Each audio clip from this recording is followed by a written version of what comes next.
Wait, my clock doesn't have a radio on it. No, right, I put it on my phone as a reminder. Gonna have to get a new clock.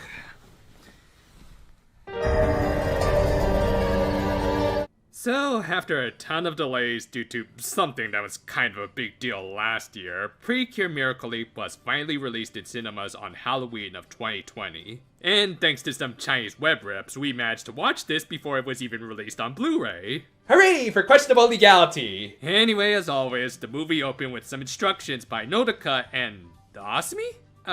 That's strange. Going by this film's original release date, her debut should have still been a ways away. Well, actually, that makes a whole lot of sense. Yeah, going by that delay thing again, this movie was released when Japan was, and currently still is, under strict COVID safety regulations, which of course includes the cinemas. So, in spite of the original trailer's highly advertising kids dancing around with the miracle lights, yeah, obviously they couldn't do that now, and likely won't be able to do it for the upcoming spring movie. In hindsight, I probably should have noticed the fact the trailer didn't advertise any sort of lights at all. I'd imagine patrons of this film still got miracle lights, otherwise those things would just go to waste, but they were encouraged not to use them during the film. They had also likely produced a whole sequence going over the usual miracle light instructions, but that was cut and replaced with this clearly more roughly animated sequence, instead encouraging the opposite by telling everyone to stay in their seats and definitely don't cheer.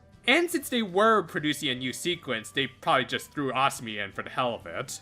Still, out of respect for those theater goers who do have to adjust to this new status quo, I'll hold back on the Miracle Light jokes just this once.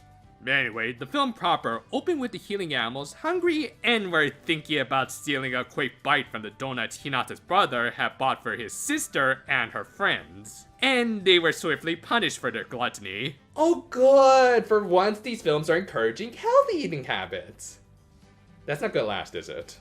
The three little critters were teleported to some sort of park full of blooming cherry blossom trees. And there for once, the mascot character got their traditional headbutt from this film's movie-exclusive character, Myakulun. She gave them the most egocentric miracle lights ever, before some Breath of the Wild rejects arrived to try and take the little fairy. This led into an overall fun little chase sequence, though some bits of it look legit painful. Seriously, as a kid, I never liked climbing the bars. In the end, Ravlin and Yatran managed to escape, but were separated from Pegiton, who was hiding in one of the park structures. Not wanting to attract the attention of their chasers, the two tried to signal Pegiton over with the miracle lights, making for a much more practical application of the little flashlights than usual. I'd also imagine this was originally a slightly longer sequence with either Ravlin or Nyatran encouraging the theater goers to verbally cheer Pegiton on, but again, stuff like that was likely cut along with several other scenes in this film. Still, with or without audience interaction, they tried to signal Pegiton over without alerting the baddies.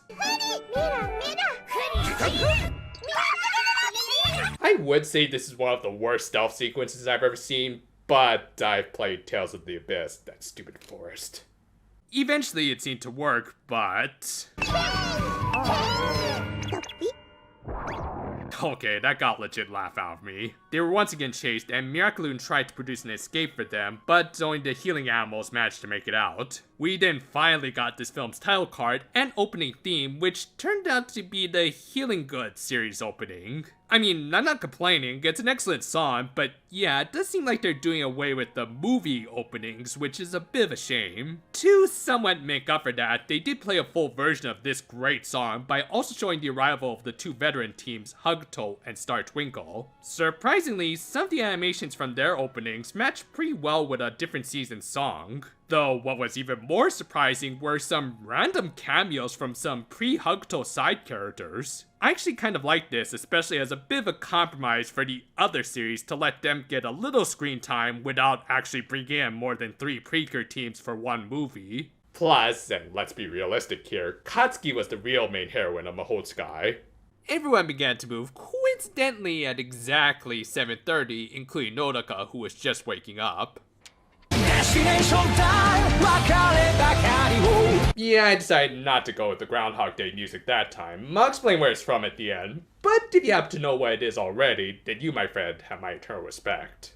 One possible reference this film itself might have done was this bit of Nodoka tripping over a small ball. I'll say right now, it wasn't some really weirdly designed time machine, but it will still play a small part in this film. Rablin also woke up with a light in hand, but for whatever reason could remember where she got it from. Regardless, the two were heading out to meet their teammates for a study date. Before heading out, Nodoka grabbed a little snack and yeah, can you tell this was written by Isao Murayama? And if that wasn't enough, P.B. Abraham appeared on a morning show. If he starts talking about mystery boxes and how they make for great storytelling, then I'm leaving. Thankfully, Mr. Hanadera preferred to remember the classics rather than all of these modern remakes and sequels. But he couldn't quite remember one of Abraham's, and he probably should have saved thinking about that for later as he ended up burning the toast. Fortunately, the missus was having a slightly better day as she's getting ready for an elementary school reunion. Why would anyone want to go to a reunion for something that far back? I mean, I know they do kind of exist, but wouldn't you rather go to something for your more significant years like high school or college? In fact, going by Mrs. Hanadera's photo, she looks way more like a middle or high schooler than a grade schooler. I guess it was mostly meant to incorporate this line about them having half days on Saturdays back when she went to school. Yeah, apparently kids in Japan only got one full day off from school on Sundays until 1992. And this is how anime studios get away with running sweatshops. They break their spirits early. 休みたい。楽したい。そんなことを期待するから辛くなる。 Nodoka made her way to Hinata's place. Along the way, she of course had a chance encounter with one of the veterans and her puffball who noticed how someone's verbal tics sounded familiar. And interestingly, they seem to really touch up the backgrounds here compared to the initial trailers. I don't know if they were always planning to touch it up, or it was because of the extra time they got due to the pandemic, but still, it looked great. Anyway, after a little name confusion, at least it's not as bad as mistaking a couple of senior citizens for your best friend's twin, Hikaru headed off with her team to some camping grounds. They said it was so that they could see some stars, though I like to think they were more inspired by the uses of laid-back camp. Nodoka continued on her way to Hinata's and ended up stepping into a puddle. As if that weren't bad enough, she ended up tackling yet another veteran.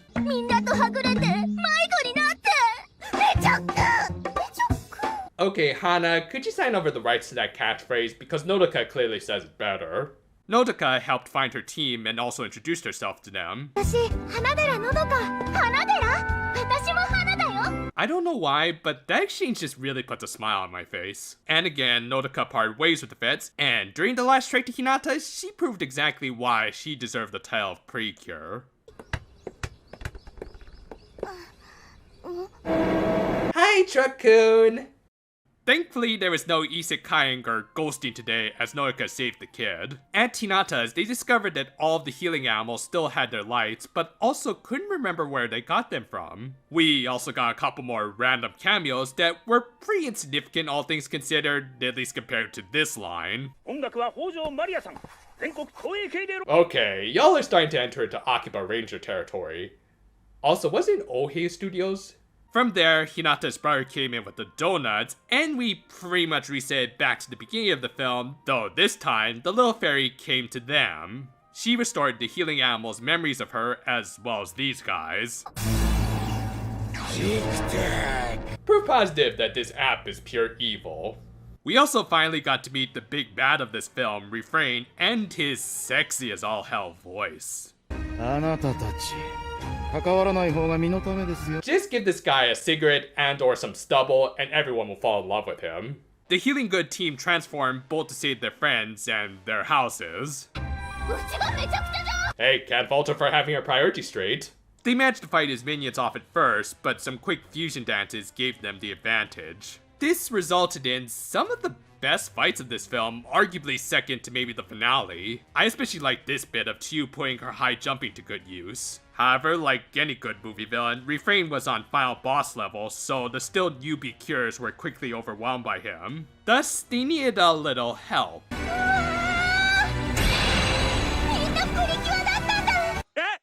He said it! He said it! The veterans soon joined in, and unfortunately, after some awesome fights, we got a lot of stock animations for this one. Then again, considering this is coming from the country that actually still does have a few schools that practice half-day Saturdays, I think giving the animators a little bit of a break isn't such a bad thing. And they were about to get a little more relief as Refrain was about to reset the whole day so they could just reuse as much animation as they wanted. Nah, but seriously, this was an awesome sequence as he got out his big clock spell that just looked amazing. And once noon hit, the world got the good old... However, the Healing Good team managed to use the lights at the last second and essentially gave themselves new game pluses. Understandably, it didn't fully register with them, so things played out mostly the same like they would in most time loop stories during the second run. The big difference is for Nodoka's morning being that she had one more fairy and this. あ、そうそう。昔の映画なのによく知ってるな。 It's not that hard to remember. After all he ever does is copy someone else's film. Sorry, not sorry. Since they didn't use the lights, the veteran teams had no memories of the previous world line, but Nodoka managed to tell them a little bit about the upcoming events. In particular, the Hakuto team, with of course the robot from the future believing her story, and yet her partner and the hamster from the future didn't totally buy it. Weird. Still, Nodoka told what she could before she had to deal with something else. Again, Nodoka Hanadera is a true Precure. The Healing Good team once again met Hinata's and realized they could use their stethoscopes to communicate with Miraculun, who up until this point spoke in mostly Pokemon talk. That and her actress Kurumi Inagaki was only 9 at the time, so they couldn't give her a lot of lines behind the scenes. She of course spoke here and was... passable. Again, 9-year-old, so this is an acceptable performance. It's also kind of funny that she mostly interacts with former child actress. Anyway, she explained how Refrain and her were time spirits representing the past and future respectively. Yet, for whatever reason, Refrain kept resetting the day and wanted to capture Miraculun to prevent her from interfering. Her Miracle Lights had the power to overcome his spell, but just trying to outrun the guy was preventing her from making more than 3. Still, the team promised to help the little spirit reach the Alpha World line, the next day. Eventually, Refrain found them again, but thanks to Nodoka's earlier encounters, the veterans arrived just in time to help. しかし、ほんまにおったわ。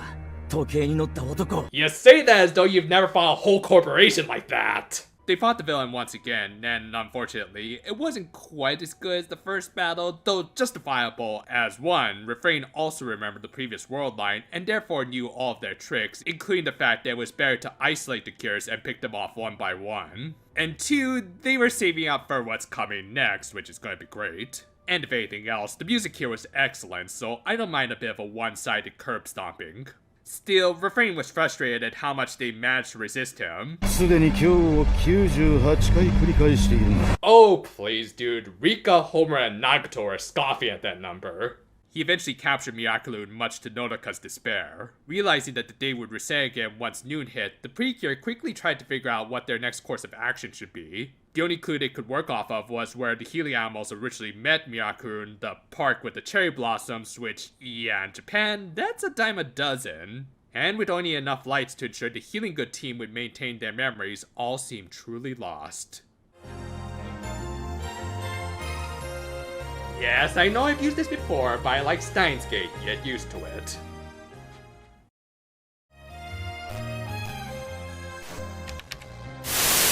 Of course, the veteran cures cheered the newbies on, especially Nodoka, who appropriately was going full Madoka here after failing to keep her promise with Miraculun. And just like her, once she realized there was something that she could do, she buttoned down and just became a badass. So, after just 3 time loops, she was already final level Bill Murray and proceeded to avoid all of her minor mishaps. While this is a standard trope for a time loop story, it's always nice to see payoff like this. And the biggest paycheck Nodoka got was realizing that the clock at her mother's high school shared the same design as the faces on Refrain's clocks. Unsurprisingly, it was also the same clock she passed by in both of the previous timelines. Thus, realizing where they could find the time spirits, Nodoka went ahead while Chiyu and Hinata met with the veteran teams in her place. Along the way, she also took time to tell the kid not to play in the streets. Personally, I would also tell the mom to keep a better eye on her kid, but that's just me. Anyway, Hinata, of course, managed to get on a similar wavelength as Hikaru, thus convincing them, while the Hakuto team, again, for whatever reason, didn't believe Chiyu's time-traveling story.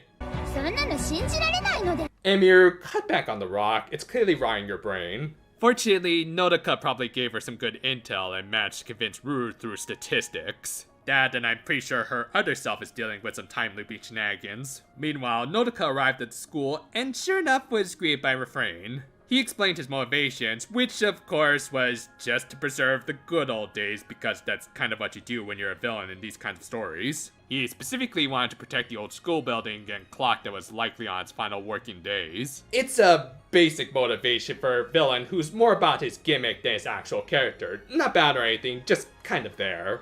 Nodoka fought admirably against the spirit of yesterday, but of course was overwhelmed. Thankfully, her old and new friends soon arrived. Together, they took out the minions by splitting off into teams mostly based on color, with some outliers. I mean, I guess green and purple are close enough to blue. It also provided us with some much needed interactions between the teams. Yeah, I just realized Hinata and Chiu really only started to interact with these teams during the third act. Better late than never, I guess. They certainly hadn't gotten as much interactions as the Pinks, who were currently overwhelming Refrain.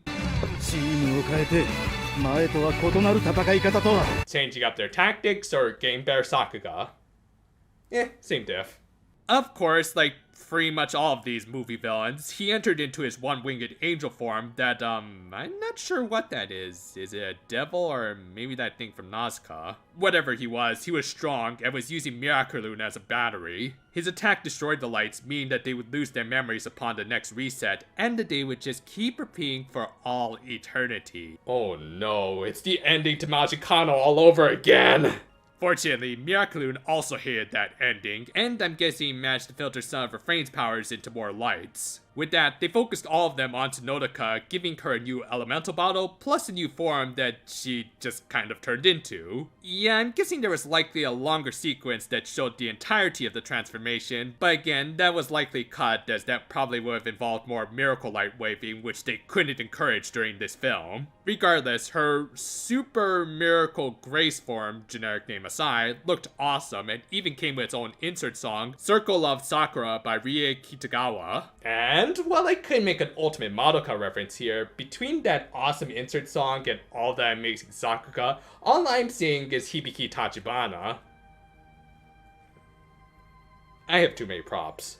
But yeah, as I said, Dex Drive Nodoka ended the film with the best fight. Seriously, even her friends cheering her on was really well animated. And they finally defeated and purified Refrain. The spirit of the old school building was finally able to fully appreciate the cherry blossoms of his little friend that welcomed the new day. What's more, Mrs. Hanadera was negotiating a restoration project for the old school building, which, yeah, anyone want to tell this dude he kind of jumped the gun? With that, the film ended with the team sitting down for a little picnic, followed by a full version of Healing Good's first ending theme. And unsurprisingly, it's still an absolutely amazing song. I kind of wish Refrain would reset the clock on this.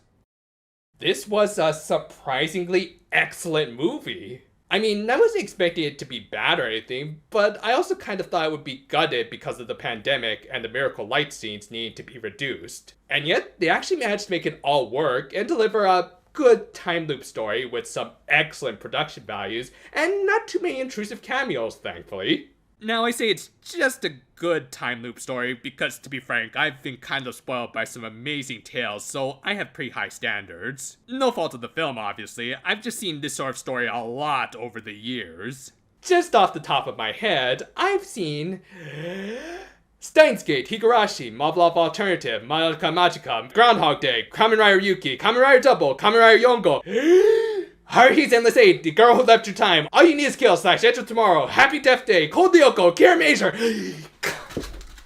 Now granted, not all of those examples are great or even good in some cases, but I think I have a good sense of how these stories should play out. It starts with the characters going through events normally not even knowing there's going to be a loop, then they take some time to recognize that they're in a loop and all the repeating patterns they encounter, and then in the final loop they try to avert all of their previous misfortunes and find some way to break the loop. This film took a very straightforward approach to that outline, which is both a good and bad thing. For Isamu Murayama, this was the most ideal story for him to write, as he is a stickler for the most minute of details, which led to a lot of good payoffs, with Nodoka avoiding all of her previous misfortunes during the final act. That said, they couldn't change up this basic formula all that much, ironically, due to a lack of time. Precure movies are, on average, only 70 minutes long, and this film was no different. That, combined with the fact that they needed to do some of the usual crossover tropes, meant that we only got to see 3 loops. We can assume the first 96 didn't involve the Precure at all based on Refrain's reaction. But yeah, because of that, they really had to streamline things, which is a bit of a shame as most of the fun of these stories is seeing the characters slowly put things together over many loops. Again, no real fault of this film, and I think they did the best they could with what they were afforded. I'm just saying, as a time loop story, it's just in the okay tier for me, though I will also say it's a good starter for anyone who has never seen or read a time loop story before. Though, if you want a really good time loop story from this same company that also happened to be about 70 minutes long and also involved a crossover of 3 different series,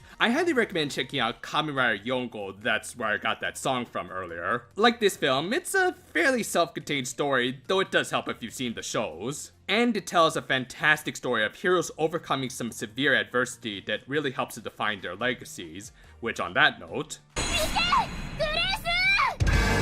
Looking at this strictly as a Precure movie, it was fantastic. In order to accommodate the time loop stuff, they probably chose to focus more on a core cast of characters, namely the pink leads, and in particular Nodoka. She really was the Bill Murray of this film, not in the sense that she started off as a jerk-ass, but more that she managed to grow a lot through multiple failures. That's always kind of been a part of her character, so this film really acted as a great showcase for that. The fact that she put aside time in all 3 world lines to save that kid really shows what sort of heroine she is. It also let the veteran Cures pass on their experience and knowledge to the next line, which really should always be the case for these films rather than focusing on incredibly unlikable characters. It did, unfortunately, mean pretty much everyone else kind of faded into the background and sometimes got some weird characterization. Seriously, Emiru is just rude in this film. But if it's in favor of more character and story focus, I would say it's a worthy sacrifice. Going back to the movie characters for a minute, these 2 were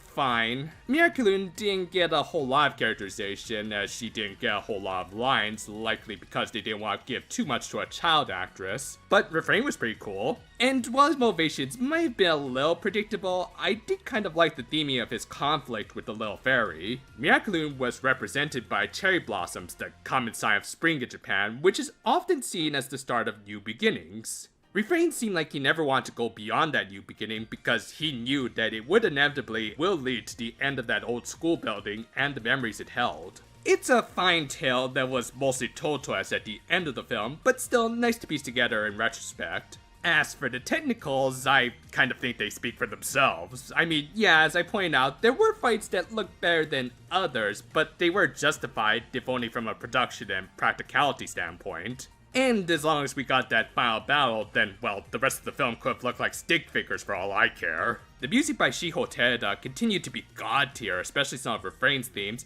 and if I had held off on that top Precure and Search songs list, then you better believe I would have included Circle of Love. Consider this an honorary number 9. Lastly, I will say it's nice to see these Precure films somewhat break their bad habits, namely their gimmicks. Obviously, the Miracle Light scenes needing to be reduced was more of a required mandate, but the fact that they could remove them without drastically affecting the film's runtime and story does seem to suggest that they were already moving away from them. And while gimmicks like the crossovers are still going to be a thing for the foreseeable future, at least this one kept it fairly controlled and even kind of charming at times. The Miracle Lights sadly might not return even after the end of this pandemic, but hey, at least they went out with grace. Overall, while this wasn't one of the best time loop stories I've ever seen because I'm a bit of a picky a-hole, it was definitely one of the best Precure crossovers I've seen in a long time. We got some good character work with the current team actually feeling important. The character moments between Nodoka, the vets, and Miraculous were touching, and the production values were all top tier. Sure, a little more interaction between the non-magenta shaded characters would have been nice, but again, I think they did what they could with that short runtime. And if anything else, this is a very rewatchable film. Just maybe make sure you keep a cap on it, unlike this guy. And you know, while I'm still working on my Go Princess review, after making all those Kamen Rider comparisons earlier, I feel like making another Toy Trinity related video. Obviously, I'm not going to make one like my original, that would take way too much time, but I think I can follow up on one element from that video. Originally, I only intended to use this as a prop for that video, but you know, I think this little doujinshi deserves a little more analysis, so next time look forward to a review of the Heisei Precure versus the Show Riders. And until then though, farewell for now my friends, and yeah, he's going to be there too.